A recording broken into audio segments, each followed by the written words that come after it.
Good morning everyone. आज हम लोग 10th की केमिस्ट्री के सबसे बेसिक टॉपिक केमिकल रिएक्शन को बैलेंस कैसे करते हैं उसके बारे में जानने वाले हैं। देखिए, सबसे पहले केमिकल रिएक्शन होता क्या है। केमिकल रिएक्शन, जब भी कोई रिएक्टेंट प्रोडक्ट बनाता है तो उसे हम क्या कहते हैं, केमिकल रिएक्शन। और रिएक्शन को बैलेंस करने की ज़रूरत क्यों होती है हमें? रिएक्शन को बैलेंस करने की ज़रूरत इसलिए होती है क्योंकि हमने पढ़ा है law of conservation of mass. Law of conservation of मास ये किसने दिया था? एंटोनी लेवोजियर ने दिया था 1789 में। Law of conservation of mass क्या कहता है? Number of atoms of reactant should be equal to number of atoms of product. इसका मतलब रिएक्टेंट के पास जितने एटम्स होंगे, जितने नंबर ऑफ एटम्स होंगे उतने ही प्रोडक्ट के पास होंगे। और यदि हम इसको एग्जाम्पल के तौर पे देखें तो हमारे पास जैसे एक एग्जाम्पल है नाइट्रोजन प्लस हाइड्रोजन। ये क्या बनाता है? अमोनिया। नाइट्रोजन और हाइड्रोजन मिलके क्या फॉर्म करता है? अमोनिया।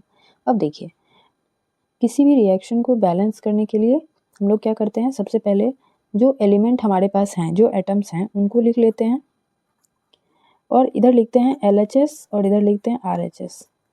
देखिए, सबसे पहले हम अपनी सुविधा के लिए LHS में देखेंगे कितने एलिमेंट हमारे पास, कितने नंबर ऑफ एटम्स हैं। नाइट्रोजन में लेफ्ट हैंड साइड में कितने एटम हैं? 2। और हाइड्रोजन के पास कितने एटम हैं? 2। अमोनिया में अगर देखें तो राइट हैंड साइड में नाइट्रोजन के पास कितने एटम हैं? 1। और हाइड्रोजन के कितने एटम हैं? 3। इसको बैलेंस करने के लिए लेफ्ट हैंड साइड और राइट हैंड साइड में दोनों ऑफ एटम्स दोनों साइड में इक्वल होने चाहिए। तो हम लोग क्या करेंगे, यहाँ पे कोफिशिएंट लगाएंगे, इसके अंदर का फॉर्मूला चेंज नहीं करेंगे और कंपाउंड के आगे या मॉलिक्यूल के आगे हम लोग क्या करेंगे, कोफिशिएंट लगाएंगे। कोफिशिएंट क्या होता है?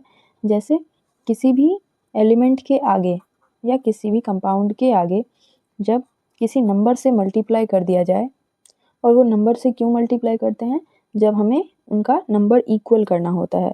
देखिए, हमारे पास ये रिएक्शन जो हम दोबारा से लिख रहे हैं, अब हम लोग नाइट्रोजन के लेफ्ट हैंड साइड और राइट हैंड साइड को इक्वल करते हैं। नाइट्रोजन के लेफ्ट हैंड साइड में कितने एलिमेंट हैं? 2। कितने एटम हैं? 2। और हाइड्रोजन के कितने हैं? 2। इधर नाइट्रोजन के कितने हैं? 1। और हाइड्रोजन के कितने हैं? 3। तो यहाँ पे हम एक कोफिशिएंट 2 से यदि मल्टीप्लाई कर दें तो नाइट्रोजन के राइट में कितने हो गए? 2।